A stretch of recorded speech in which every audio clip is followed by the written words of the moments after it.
Hai semua, Assalamualaikum, Miss ya. So, sebenarnya saya tak sempat nak buat intro untuk video ni. Jadi, tengoklah ni pemandangan langit subuh masa 28 Ramadan hari tu. Dekat video yang lepas, saya ada tanya nak tahu tak cara saya buat jadual. Lepas tu ada orang komen. Terima kasih kepada yang komen. Jadi, hari ni saya nak share macam mana saya buat jadual masa cuti saya. Bukan waktu sekolah tau, ni masa cuti, masa lapang. Trust me, dulu pun saya tak pandai nak buat jadual sendiri. Saya ada masalah untuk manage masa saya antara nak study, nak buat homework, nak enjoy, tengok TV. Sampaikan saya selalu nangis dan papa yang tolong buatkan jadual saya. Dan papa ada saya, so sekarang Alhamdulillah sikit-sikit saya belajar untuk buat jadual saya sendiri. Saya harap video ni dapat bantu sesiapa yang memerlukannya. So, let's go step by step. Kaja!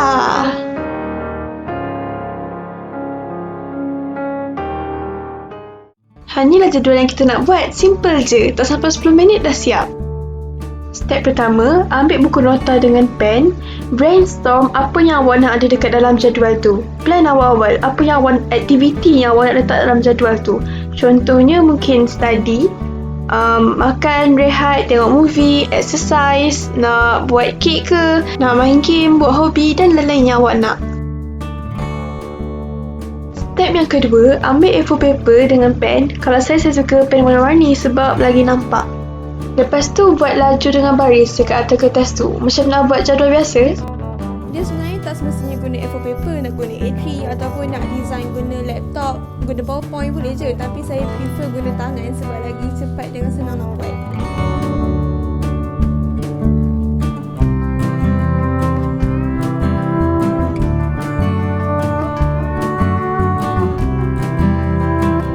Step yang ketiga, saya akan bahagikan masa dekat lajur dengan baris tu ikut waktu solat. Waktu solat fardhu untuk orang Islam. Which is subuh, zuhur, asar, maghrib dengan isyak. Apa yang saya maksudkan dekat sini, setiap kali waktu solat fardhu, contohnya zuhur, saya akan rehat. Waktu asar pun rehat. Maghrib dengan isyak, saya akan rehat juga. Maksudnya saya gabungkan maghrib dengan isyak tu. Sekali rehat. Macam tu. Supaya waktu kita rehat tu, kita boleh solat fardhu sekali. Pukul 12 hingga 2 untuk rehat zuhur dan pukul 4 hingga 5 untuk rehat asar. Wait. 11.30?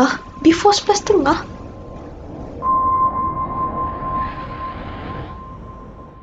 Kenapa saya tulis pukul 11.30 awalnya? Sebab kalau kita nak bangun awal pagi tu untuk belajar, kita kena tidur awal juga kan malam tu. Jadi, pukul 11.30 tu dah kena tidur dah. Kalau boleh pukul 11 tu dah kena masuk bilik lah sebab nak main phone apa semua lagi kan. So, take note. Step yang ketiga ialah masukkan apa yang awak dah brainstorm dekat step pertama tadi ke dalam jadual yang awak dah letak masa dia. Generally je, tak payah spesifik lagi. Tu ada notes tu, boleh baca. Tu cara saya bahagikan masa untuk aktiviti-aktiviti tertentu.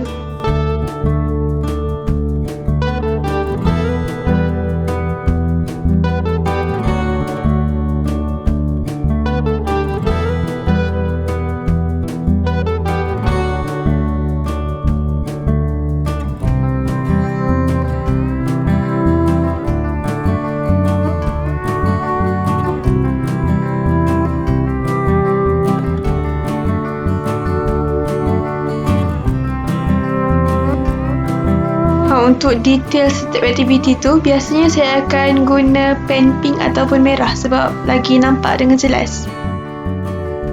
Contoh aktiviti yang spesifik ni macam kalau study, awak nak study subjek apa, form berapa.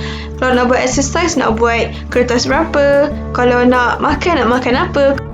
Okey, ni untuk Sabtu dengan Ahad, weekend. Biasanya weekend saya akan study kurang sikit daripada masa weekdays. Sebab weekend lah ada movie time, masa kita nak rehat-rehat sikit lepas dah penat berusaha belajar untuk seminggu masa weekdays tu kan.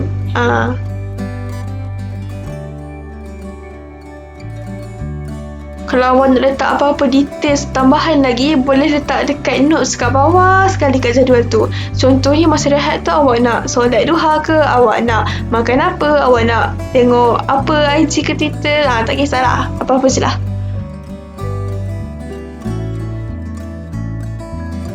Next, dekat bawah sekali kat jadual tu, saya suka tulis kata-kata motivasi yang boleh motivate diri saya untuk ikut jadual tu. Antara contoh ayat dia macam, Yasmin, kau kena susah dulu. Nanti kan weekend nanti kau boleh enjoy your time. Kau boleh tengok movie macam-macam yang kau nak. ataupun, Yasmin, kau nak ke ketinggalan? Kawan-kawan kau yang lain semuanya study. Nanti kau tinggal seorang-seorang. Nak ke? Gitu.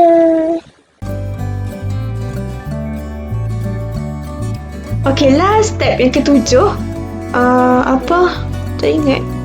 Awak ada jari tu? Ke sini balik? Ke sana balik? Ke sana, ke sini, ke sana, ke... tak ke sini dah. Oh, tak. Last sekali ialah signature ataupun tanda tangan. Saya suka letak tanda tangan sebab tu menunjukkan yang tu saya punya, idea saya. Ya. Maka siaplah jadual seminggu kita. Nega cover care. So. Takutnya. Okay, disebabkan saya tak buat outro juga, jadi ni footage rekaman masa saya first time keluar after PKP lepas 3 bulan tak keluar rumah. Saya harap video ni beri manfaat kepada semua, and sekolah lagi 2 minggu, so selamat bersekolah kepada sesiapa yang kena balik sekolah, yang nak ambil exam, good luck. Okay, itu sahaja daripada saya. Bye. Assalamualaikum. We've arrived.